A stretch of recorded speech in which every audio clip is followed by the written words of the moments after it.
ధనుసు రాశి వాళ్లకు ఈ వారంలో మిశ్రమంగా ఉండేటటువంటి పరిస్థితి ఉంటుంది.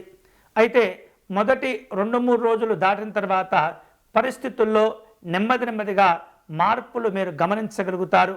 కొన్ని రకాల ఒడిదుడుకులు ఈ వారంలో ఇబ్బంది పెడుతుంటాయి. ఉద్యోగస్తులకు, వ్యాపారస్తులకు ఆశించిన స్థాయిలో ఫలితాలు అనేవి కాస్త తక్కువగా ఉంటుంటాయి. జాగ్రత్తలు తీసుకోవాలి. అన్ని రకాల వ్యవస్థల్లో పనిచేసేటటువంటి ఉద్యోగస్తులు, వ్యాపారస్తులు ఎవరైతే ఉంటారో కొత్తగా ఆలోచించేటటువంటి ప్రయత్నం చేస్తుండాలి.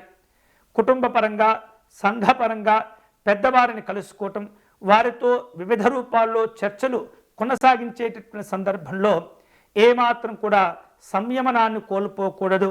మంచిగా మాట్లాడుతూ ఉండాలి. అనుకున్న ఫలితాలు ఏవైతే ఉంటాయో, అనుకున్నటువంటి ప్రయోజనాలు ఏవైతే ఉంటాయో వాటిని సాధించేందుకు ఎప్పటికప్పుడు మీరు అన్ని రకాల జాగ్రత్తలు తీసుకుంటుండాలి.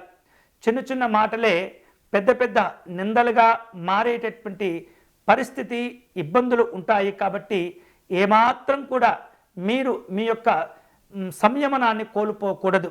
అలాగే నూతనమైనటువంటి వ్యవహారాలు చేపట్టే సందర్భంలో ప్రారంభంలో కొన్ని ఇబ్బందులు, చికాకులు ఉన్నప్పటికీ నెమ్మదిగా అవి కూడా సర్దుబాతవుతూ ఉంటాయి. వివిధ రూపాల్లో అప్పుల భారాలు తగ్గించుకోగలుగుతారు. వ్యాపారంలో ఒప్పందాలు కుదుర్చుకునే అవకాశాలు ఉంటాయి. బోధనా రంగంలో ఉన్నటువంటి వారు కావచ్చు, పత్రికా సమాచార రంగంలో ఉన్నటువంటి వారు కావచ్చు, నూతనమైనటువంటి విషయాలు ప్రజలకు తెలియచెప్పేందుకు తీవ్రంగా తాపత్రయపడుతుంటాయి, ప్రయత్నం చేస్తుంటాయి. మంచిని ప్రజలకు అందించేందుకు ఎప్పటికప్పుడు అందరికంటే భిన్నంగా ఆలోచించేటటువంటి ప్రయత్నాలు చేస్తూ ఉంటారు. కానీ కొన్ని సందర్భాల్లో మిమ్మల్ని విమర్శించేటటువంటి వ్యక్తుల యొక్క సంఖ్య కూడా పెరుగుతుంది. కాబట్టి తొందరపడి నిర్ణయాలు తీసుకోవటం కూడా అంత మంచిది కాదు. అనాలోచితమైనటువంటి నిర్ణయాల వల్ల ఆర్థికంగానే కాకుండా సామాజికంగా కూడా మీరు ఇబ్బందులు ఎదుర్కొనేటటువంటి పరిస్థితులు ఉంటాయి. కాబట్టి అన్ని రకాల జాగ్రత్తలు తీసుకొని ముందుకు వెళ్ళటం మంచిది. ఈ వారం ధనుస్సు రాశి వారు విశేష శుభ ఫలితాలను పొందేందుకై కామాక్షి అమ్మవారిని నమస్కారం చేసుకోవటం, అమ్మవారిని పూజించటం అనేది చాలా మంచిది.